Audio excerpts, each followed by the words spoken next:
आज हम class 10th का आईसीएसई का फर्स्ट चैप्टर का पार्ट 2 पढ़ने वाले हैं। मैंने आपको जब फर्स्ट पार्ट पढ़ाया था तो मैंने आपको बता दिया था कि जो सेल साइकिल होती है वो उसके 3 स्टेज होते हैं। पहला स्टेज कौन सा होता है? इंटरफेज, दूसरा एम फेज और तीसरा साइटोकाइनेसिस। और इंटरफेज के मैंने आपको पार्ट बताए थे G1 फेज जिसको ग्रोथ 1 फेज बोलते हैं, एस फेज सिंथेटिक फेज और G2 फेज गैप 2 फेज। और एम फेज के 4 पार्ट बताए थे, प्रोफेज, मेटाफेज, एनाफेज और टीलोफेज। और फिर थर्ड वाला पार्ट कौन सा? साइटोकाइनेसिस। इसमें क्या होता है? साइटो मींस साइटोप्लाज्म, काइनेसिस मतलब डिवीजन। इसमें साइटोप्लाज्म का डिवीजन होता है और इतना कुछ होने के बाद जो होती है वो सेल डिवाइड हो जाती है और न्यू सेल का फॉर्मेशन हो जाता है। और मैंने आपको फर्स्ट पार्ट में G1 फेज में क्या क्या होता है, कोई भी सेल होती है जिसको डिवाइड होना है वो सेल का साइज बड़ा हो जाएगा। सेल का साइज बड़ा होगा तो साइटोप्लाज्म भी ज्यादा हो जाएगा और उसमें बहुत सारे cell organelles, mitochondria, Golgi bodies, endoplasmic reticulum, इनका फॉर्मेशन हो जाएगा।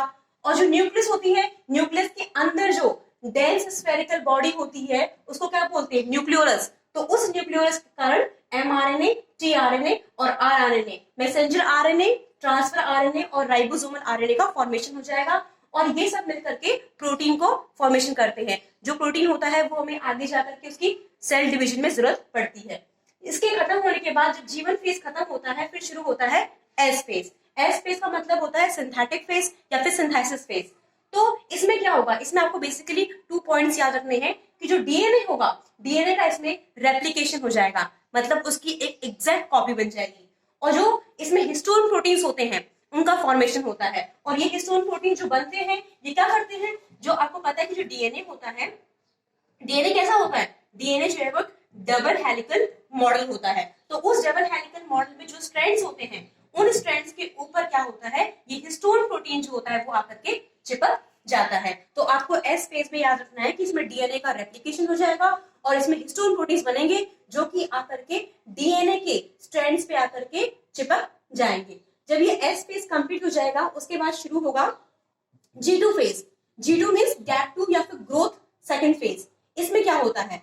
इसमें जो भी प्रोटीन्स का आगे का फॉर्मेशन होगा, मतलब कि यहाँ भी प्रोटीन्स बनते हैं लेकिन अगर सपोज कुछ कमी रह गई सेल डिवीजन के लिए तो और आरएनए का फॉर्मेशन हो जाएगा, आरएनए बन जाएगा, प्रोटीन बन जाएगा। आरएनए मतलब राइबो न्यूक्लिक एसिड, इसका फॉर्मेशन हो जाता है इसमें।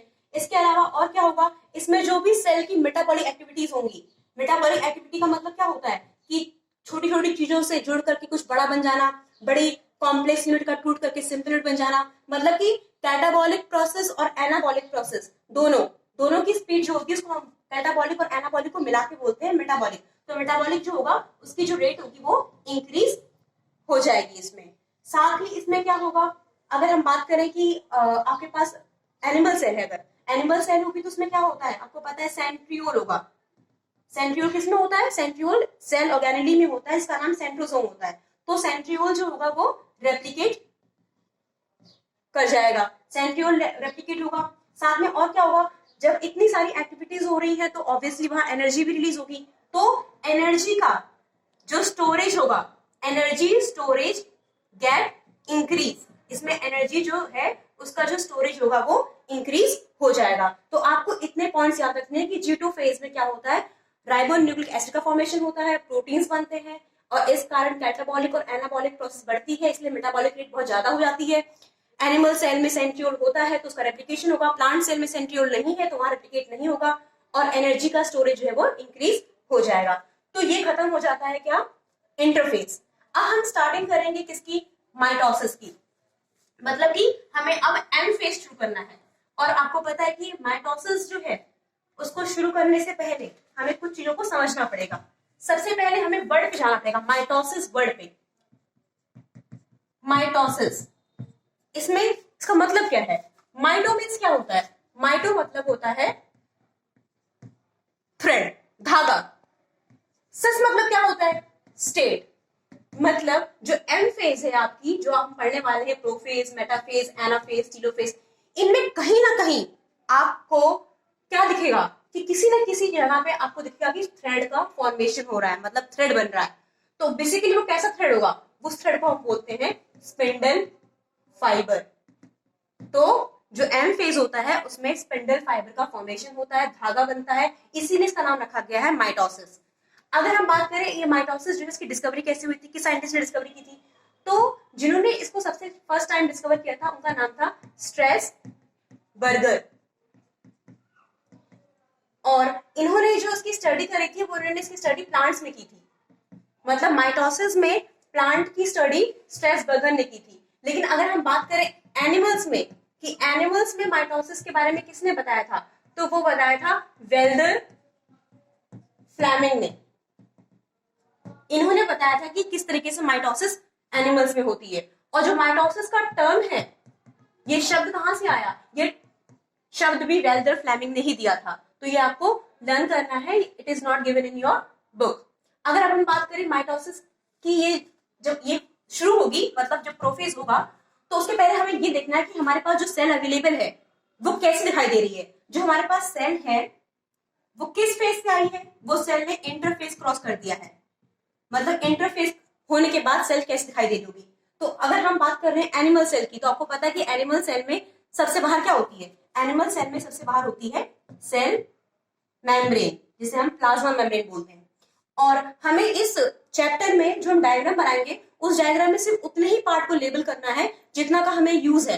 हम सारे के सारे सेल ऑर्गेनाइटीज ड्रॉ करेंगे नहीं, इसमें सिर्फ मेन करेंगे। तो ये सेल मेम्ब्रेन हो गया। इसके अंदर आपको पता है कि जो मेन पार्ट होता है जिसे हम क्या बोलते हैं, न्यूक्लियस। तो ये न्यूक्लियस की मेम्ब्रेन हो गई, तो कौन सी मेम्ब्रेन हो गई है, न्यूक्लियर मेम्ब्रेन, ये ड्रॉ करेंगे हम, ठीक है। और उसके बाद इसके अंदर आपको पता है क्या होते हैं, इसके अंदर ऐसे धागे धागे से रहते हैं जिन्हें हम क्या बोलते हैं, इन्हें हम बोलते हैं क्रोमैटिन फाइबर्स। तो ये क्रोमैटिन नेटवर्क है, मतलब फाइबर्स का धागों का पूरा गुच्छा सा है, तो ये क्रोमैटिन नेटवर्क हो गया। और अगर हम बात करें, क्योंकि हमारा ये न्यूक्लियस है, तो न्यूक्लियस के अंदर मैंने क्या कहा था, एक बीच में डेंस स्फेरिकल बॉडी होती है, तो यहाँ पे हम कोने में बना देंगे इसको। ये क्या हो गया, ये हो गया न्यूक्लियोलस। तो आपको इंटरफेस में सेल मेम्ब्रेन दिखाई देगी, न्यूक्लियर मेम्ब्रेन दिखाई देगा, क्रोमैटिन फाइबर्स दिखाई देंगे, न्यूक्लियोलस। और क्योंकि ये एक एनिमल सेल है तो हमें कहीं ना कहीं पर सेंट्रोसोम की लेबलिंग करनी पड़ेगी, तो हम क्या करेंगे, किनारे पे ऐसा एक बना करके ऐसे दो सर्कल्स बना देंगे। ये दो सर्कल क्या रिप्रेजेंट कर रहे हैं, ये रिप्रेजेंट कर रहे हैं सेंट्रियोल। और ये सेल ऑर्गेनेल कौन सा हो गया, इसका नाम है सेंट्रोजोम। तो मतलब कि जो इंटरफेस होगा, तो इंटरफेस के बाद आपको एक सेल ऐसे दिखाई दे रही होगी, उसके अंदर ये सब चीजें होंगी। तो अगर हमें इसको लिखना है तो हम क्या लिखेंगे, हम पहले लिख देंगे कि जो इंटरफेस होता है वो लगता है कि क्या है, रेस्टिंग फेज है, but it is not a resting phase, it is a active phase.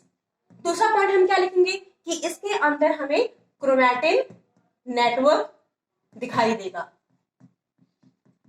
और मेन बात है कि अगर ये क्रोमोसोम है तो इसका एक क्रोमोसोम ये रहा पार्टनर, ये वाला क्रोमोसोम है तो ये इसका पार्टनर है, मतलब कि क्रोमोसोम का क्या हो गया है, क्रोमोसोम का इसमें डुप्लीकेशन हो गया है।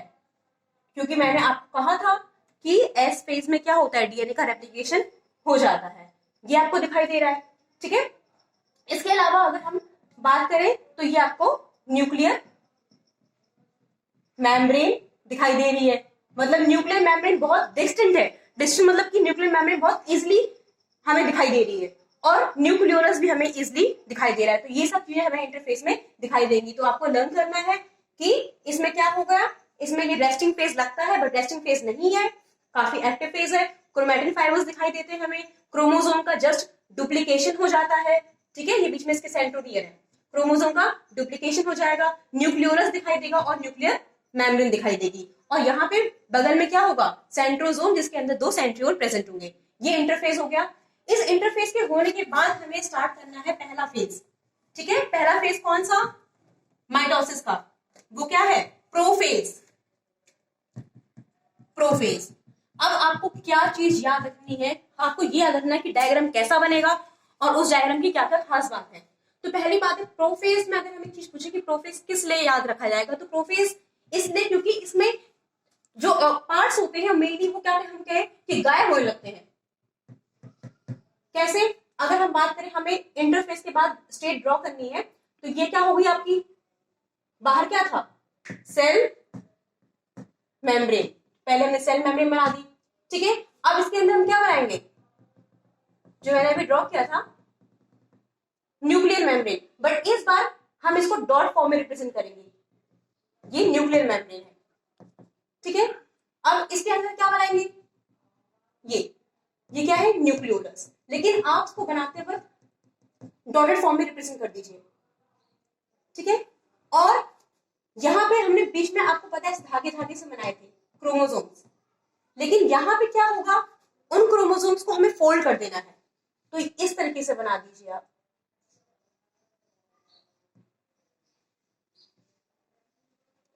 ठीक है। और यहां पे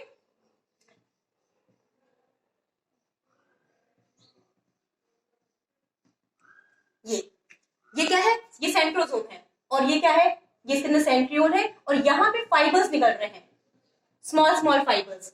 अब आप इसको समझिए कि क्या है ये। तो इसमें हम बोलेंगे, इसमें फर्स्ट चीज आप देखिए क्या हुई है, मैंने nuclear membrane co dot form में रिप्रेजेंट किया है, तो उसका फर्स्ट पॉइंट ये होगा कि जो न्यूक्लियर मेम्ब्रेन है वो क्या होने लगेगी, डिसइंटीग्रेट। मैंने आपको कहा था कि आपको याद रखना है कि इसमें चीजें गायब होती है, तो न्यूक्लियर मेम्ब्रेन जो है वो गायब होने लग रही है। साथ ही में क्या गायब हो रहा है, न्यूक्लियोलस, ये भी क्या हो रहा है, डिसइंटीग्रेट हो रहा है, इसीलिए मैंने इसको डॉट फॉर्म में रिप्रेजेंट किया है। थर्ड पॉइंट क्या है कि आप देखोगे जो आपका इंटरफेस था उसमें जो क्रोमोसोम्स थे उनकी लंबाई काफी बड़ी थी, क्योंकि वो खुले हुए थे, उनका नेटवर्क खुला हुआ था। लेकिन जब यहां पहुंचे वो क्रोमोसोम तो वो फोल्ड हो गए, वो घूम गए। तो इसका मतलब क्या है कि हम बोलेंगे यहाँ पे जो क्रोमोसोम है वो क्या हो गए, गेट शॉर्ट, छोटे हो गए। और ऑब्वियसली अगर छोटे हुए हैं तो वो मोटे भी हो गए, chromosome get short and thick. यहाँ पे वो पतले पतले थे, यहाँ पे वो मोटे हो गए। और बीच में क्या होता है, मैंने आपको पहले भी बताया था कि क्रोमोसोम के बीच में क्या होता है, सेंट्रोमियर। तो ये जो क्रोमोसोम है ये किससे ज्वाइन हो गए हैं, क्रोमोसोम ज्वाइन बाय सेंट्रोमियर। ये आपको मेन पॉइंट्स याद रखने हैं। पर इसमें भी सबसे एक बड़ा बहुत मेन पॉइंट ये रह गया है कि जो प्रोफेज होता है, मेटाफेज, एनाफेज, टीलोफेज, इन चारों फेज में से सबसे बड़ा फेज कौन सा होता है, प्रोफेज। सेल साइकिल का नहीं बोल रही मैं, सेल साइकिल की अगर बात करें तो उसमें सबसे बड़ा इंटरफेज होगा, लेकिन मैं एम फेज की बात कर रही हूँ। एम फेज में जो फेज आते हैं, प्रोफेज, मेटाफेज, एनाफेज और टीलोफेज, उसमें सबसे बड़ा फेज कौन सा होता है, प्रोफेज। तो ये आपको याद रखना है कि प्रोफेज में न्यूक्लियर मेम्ब्रेन गायब होती है, न्यूक्लियोलस भी गायब होने लगता है, ठीक है। क्रोमोसोम छोटे हो जाते हैं और मोटे हो जाते हैं। और यहाँ पे पहुंच जाइए, यहाँ पे क्या होता है कि जो सेंट्रियोल है ये मूव करना शुरू करता है, इट स्टार्ट मूविंग। और कहा मूव करने जा रहा है, ये मूव करेगा अपोजिट पोल्स की तरफ। Centriole start moving towards opposite poles, मतलब ये मान लीजिए ये पोल है, तो ये सेंट्रियोल जो ये वाला है ये इस तरफ पहुंचने की कोशिश करेगा, और ये वाला सेंट्रियोल जो है यहां पहुंचने की कोशिश करेगा। और उसी टाइम में क्या होगा, जो सेंट्रियोल होंगे उनसे स्मॉल स्मॉल फाइबर्स निकलेंगे। इन फाइबर्स को हम क्या बोलते हैं, इनको हम बोलते हैं एस्टर रेज। तो ये सारे पॉइंट आपको प्रोफेज के बारे में याद रखना है। इसके बाद जो नेक्स्ट फेज आएगा, it is very important phase. Prophase के बाद आता है मेटाफेज। और फिर वही बात है कि हमें डायग्राम के थ्रू पता होना चाहिए कि डायग्राम में क्या क्या चेंजेस आ जाएंगे। नाउ पहले हम क्या बनाएंगे, ये क्या हो गई, सेल मेम्ब्रेन। ये हमारा कौन सा फेज है, मेटाफेज। अब मेरी बात सुनिए, मैंने आपसे कहा था कि प्रोफेज में क्या होता है, प्रोफेज में न्यूक्लियर मेम्ब्रेन गायब होने लगती थी। ये स्टेज आते आते न्यूक्लियर मेम्ब्रेन गायब हो चुकी होगी, तो इसलिए हमने सेल मेम्ब्रेन तो बनाई पर हम इसके अंदर न्यूक्लियर मेम्ब्रेन ड्रॉ नहीं करेंगे, वो गायब हो चुकी है। न्यूक्लियर मेम्ब्रेन गायब हुई थी, साथ में और क्या गायब हो रहा था, न्यूक्लियोलस, तो न्यूक्लियोलस भी हम ड्रॉ नहीं करेंगे। फिर मैंने आपसे कहा था कि जो उसके अंदर सेंट्रोसोम थे, सेंट्रियोल, वो अपोजिट पोल्स पे जा रहे थे, तो यहाँ पे आते आते वो क्या होंगे, वो रीच कर चुके होंगे पोल्स पे, कौन, सेंट्रियोल। तो इसका फर्स्ट पॉइंट ये हो गया कि जो सेंट्रियोल होगा वो यहाँ पे पोल्स पे पहुंच चुका होगा, ठीक है। और ये क्या बना दिया मैंने इसके, ये बना दिए एस्टर रेज, ये एस्टर रेज हो गई, और ये आपका क्या हो गया, सेंट्रियोल। मेटाफेज के बारे में, जैसे प्रोफेज के बारे में आपको याद रखना था कि उसमें चीजें गायब होती हैं, मेटाफेज में आपको याद रखना है कि जो क्रोमोसोम्स होंगे वो क्रोमोसोम्स अपने आप को बीच में ले आते हैं मेटाफेज प्लेट पे। इसका मतलब सिंपल से अगर आप बात रखो कि आपको डायग्राम ड्रॉ करना है तो जो क्रोमोसोम्स है उनको बीच में ला देना है, मेटाफेज बोल लीजिए इसे, या आप ये बोल सकते हैं कि इक्वेटर पे लाना है, इक्वेटोरियल प्लेट। तो हम सारे के सारे क्रोमोसोम्स को कहां पे ला देंगे? इक्वेटोरियल प्लेट पे। लेकिन वो होगा कैसे? वो ऐसा हो जाएगा कि यहाँ पे मैंने आपसे कहा था एक बार माइटोसिस में कि यहाँ पे थ्रेड बनते हैं, तो वो थ्रेड अब बन जाएंगे। उन थ्रेड को हम क्या बोलते हैं? Spindle fibres. तो हम इसको यहां से ऐसे ऐसे ड्रॉ करना शुरू करेंगे। ये क्या बना दिए? Spindle fibres. और इसी फाइबर्स पे हम क्या करेंगे? ये हम क्रोमोसोम्स को टांग देंगे। ये क्रोमोसोम्स जो है ये बीच में टंग जाएंगे। ठीक है, ये क्रोमोसोम्स को हमने क्या किया? बीच में इक्वेटोरियल प्लेट पे अरेंज कर दिया। नाउ व्हाट हैपेंस कि अगर हम देखें इस पूरे डायग्राम को, तो इसमें क्या हुआ? अब देखिए, ये जो अगर मैं ऐसे और फाइबर्स चाहूं तो बना सकती हूँ। इसमें कितने ही फाइबर्स आप ड्रॉ कर सकते हो। तो अगर समझ लीजिए कि ये क्रोमोसोम जो है ये इस पे टंगा हुआ है, तो ये वाला जो फाइबर है, ये फाइबर को हम बोलेंगे, ये फाइबर कैसा फाइबर है? ये फाइबर है डिसकंटिन्यूअस फाइबर। ये डिसकंटिन्यूअस है। डिसकंटिन्यूअस क्यों हो गया? क्योंकि इसकी जो लाइनिंग है वो बीच में टूट गई, क्योंकि क्रोमोसोम यहाँ पे आके चिपक गया तो टूट गई। लेकिन अगर आप ये वाला देखो, मैंने जहां शुरुआत में बनाया, ये पूरा सर्कल कंप्लीट कर रहा है, इसके ऊपर कोई भी क्रोमोसोम नहीं चिपका है। तो ये वाला फाइबर कौन सा कहलाएगा? ये कहलाएगा कंटिन्यूअस फाइबर।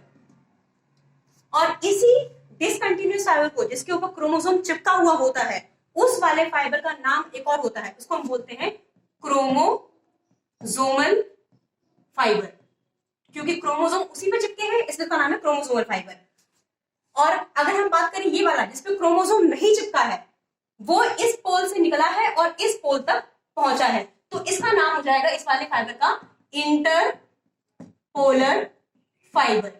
मतलब कि डिसकंटिन्यूअस फाइबर को क्रोमोसोमल फाइबर बोलते हैं और कंटिन्यूअस फाइबर को इंटरपोलर फाइबर बोलते हैं।